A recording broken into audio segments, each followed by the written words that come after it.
We align the reference to our grid. Find the root note. We create the chords.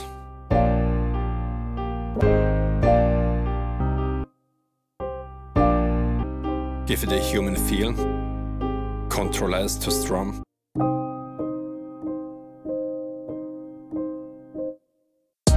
Let's create a drum pattern.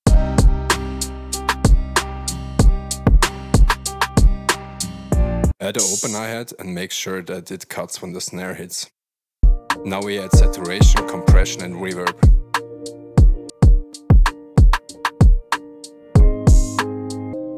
Remove some of the lows.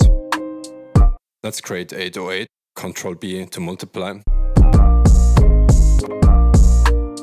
Add some saturation to the 808. Some delay on the piano. Layer the 808 with a bass. Remove some of the highs and the lows. Add saturation. Add a piano bass and paste the chain from before. Remove the high shelf. Add some highs to your instruments.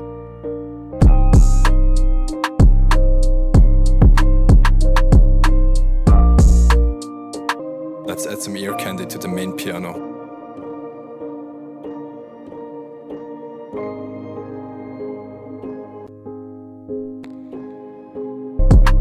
Add some more detail to your drums, also with the velocity.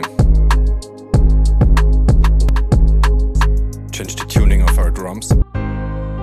Let's add a choir sample and pitch it down. Add chorus, reverb and saturation. Blend it in with the original. And arrange them for a drop. Let's record the first note. Drag and drop it into the playlist. Reverse to get a swell.